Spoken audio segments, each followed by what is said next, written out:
After the Battle of Dorylaeum, the way lay open to the south, towards Antioch, towards Jerusalem. But the Turks, though beaten, were far from broken. In their retreat, they stripped the land and laid waste to anything they couldn't take with them. And as the crusade moved south, the heat intensified. Kilij Arslan, the Seljuk Sultan, had ordered the wells along the path destroyed, and in the sun-scorched plains of Anatolia, thirst began to stalk the ranks of the crusade. Parched animals laid by the roadside to die. Men chewed thorns for moisture. The crusade left a trail of the dead. But finally the crusade crossed into the fertile valleys of Iconium, where they restocked and made the trek across to Heraclea. Here the Council of Princes met to discuss their next move. Two paths lay open to them. One dangerous but quicker through the Taurus Mountains, and the other a slower but less risky path over the confusingly named Anti-Taurus Mountains. The majority of the army chose to follow the safer route, but Tancred and Baldwin set out on the harder trek. Tancred brought a few hundred knights with him, while Baldwin detached over 2,000 soldiers from his brother Godfrey's army for the adventure. Tancred's group set off first, and soon came upon the port town of Tarsus. After quickly driving the garrison back into the city, he realized he had a problem. He had nowhere near enough men to take a walled city like Tarsus, so Tancred sent word back to his uncle Bohemond to send along reinforcement. But as the rider was heading back to the main force with the message, Tancred had a flash of brilliance. He quickly had his men surround the town and make it look like they were preparing for a siege. Then he sent word to the Turkish garrison that he was but the vanguard of an enormous force of Crusaders who would soon sweep over Tarsus and do horrible things to any Turks defending its walls. Most of the Turkish garrison quietly snuck out of the town that night. The rest offered to surrender in the morning.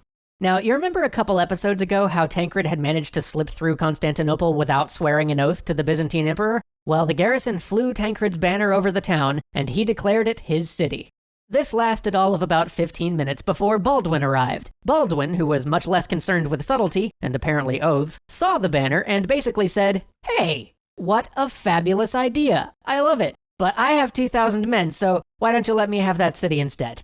Tancred grumbled under his breath about how he had both beaten back the garrison and tricked them into abandoning the city, but he couldn't really fault Baldwin's logic. 2,000 was indeed more than a few hundred. So he packed up his camp and grumpily started to head east. With Tancred gone, Baldwin's banner now flew over the city. But guess who shows up? The reinforcements Tancred had sent for before coming up with that ruse to take the city.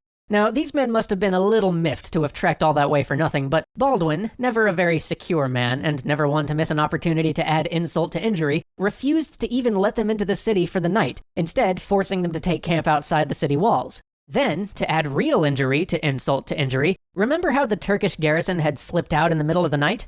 Well, they were still out there, and in the middle of the night, they descended on the Crusaders camped outside the walls and slaughtered them as they slept.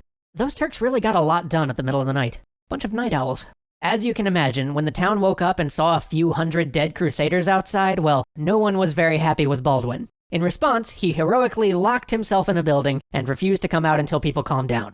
Tancred, meanwhile, was off conquering the next town. This time, though, when Baldwin caught up and arrived outside the walls, things went a little differently. Tancred had augmented his force with local Armenian volunteers, and by the time Baldwin showed up at this new city, Tancred was well entrenched inside the city walls. So, when Baldwin asked to be let in, it was Tancred's turn to say, nah, I think you get to sleep outside. But, not content with letting Baldwin get off so lightly after letting their compatriots die, some of Tancred's knights ended up charging Baldwin's camp, and the Crusaders started a brawl outside the newly conquered city. And then, Baldwin basically wandered off and abandoned the crusade. Baldwin headed east. He met an heirless king. He got the heirless king to adopt him. He promptly let the heirless king be assassinated. He ordered the man who introduced him to said king, who was theoretically his friend, to be tortured to death, and he declared himself Count of Edessa. And thus, the first Crusader state is born. Oh, and in case you're wondering, yes, Edessa had once been part of the Byzantine Empire. Yes, Baldwin had sworn the oath, and no, he was not going to give it back. And not to spoil future series, but he ends up becoming King of Jerusalem.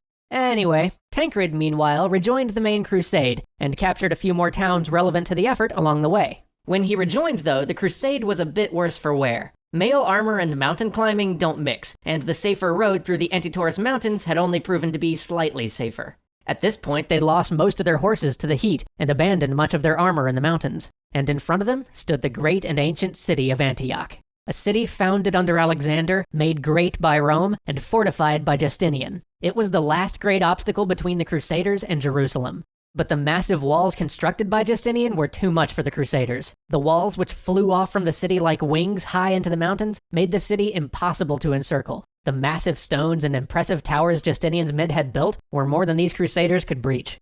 So the Crusaders decided on a plan, albeit one of the oddest siege plans I've ever heard of. They were going to have contingents blockade most, but not quite all, of the city's gates, which would seem to defeat the point of a siege, but some of those gates lay high atop the nearby mountains, and others lay behind a river which would split the Crusaders' forces, so the Crusaders decided to simply block what gates they could and wait.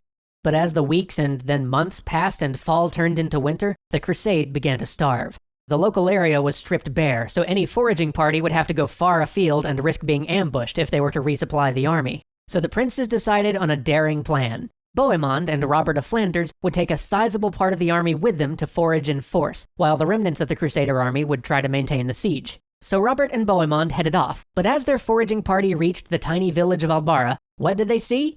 A large Muslim army marching down the very road to Antioch they were heading up to forage. The Muslim force was as surprised as the Crusaders, and after a few minutes of everyone just blinking at each other in shock, the Crusaders, though outnumbered and laden with forage, charged. When the dust cleared, many were dead on both sides. There was no clear victor, and the Crusaders had lost all the forage they'd set out to acquire. But, in one of the strange twists of luck that accompanied the First Crusade, the commander of the relieving Muslim force, who was never that into being a relieving force, looked at the casualty list and decided, well, so much for that, and packed up his army and went home. Antioch's reinforcements were gone. The Crusaders were still starving, though, and that's not all. There were earthquakes and comets, even auroras, and Crusaders were generally the superstitious type, so after seeing all that, a lot of them began to slink off and abandon the crusade, including none other than Peter the Hermit. Bishop Adhemar quickly hauled some of these recalcitrant Crusaders back to Antioch, including Peter, and then followed up with a brilliant plan. He called for a fast to regain the favor of God, which is a pretty clever way to improve morale and solve your supply problems. At long last, and much worse for wear, the Crusaders made it through to spring, and the food situation started to improve. And then Bohemond got tricky. He convinced the leader of the Byzantine contingent that there was a plot to kill him. When the Byzantines reacted by going back to Constantinople, Bohemond accused them of cowardice and abandonment, treacherous behavior which he claimed freed him of his oath to Emperor Comnenos. Now, with another Turkish reinforcing army bearing down on the crusade, he threatened to abandon the siege of Antioch unless he was allowed to keep the city when they took it. Godfrey and Raymond grumbled about this, but there was only so much they could do, as the lesser knights loved Bohemond. You have to give Bohemond some credit, though, because after this, he proceeded to lay out and execute a plan that not only thrashed the second Turkish relief army headed for Antioch, but also inflicted a great number of casualties on the garrison. And thus the siege survived to drag on into summer. Then the Turks assembled a third great army to relieve Antioch, this one far too large for the Crusaders to meet in open battle. But Bohemond hadn't spent the months idly. He managed to find a guard commander in the city who was bribable, and just before the arrival of the Turkish army, the bribed commander let the Crusaders over the walls in the dead of night. The massacre was horrific and indiscriminate, but by dawn, with many civilians amongst the dead, the Crusaders had captured all of Antioch except the citadel, which stood atop a mountain at the end of its long walls. Join us next time as the besiegers become the besieged, as we witness the epitome of horror, and as, at last, the Crusaders make it to Jerusalem.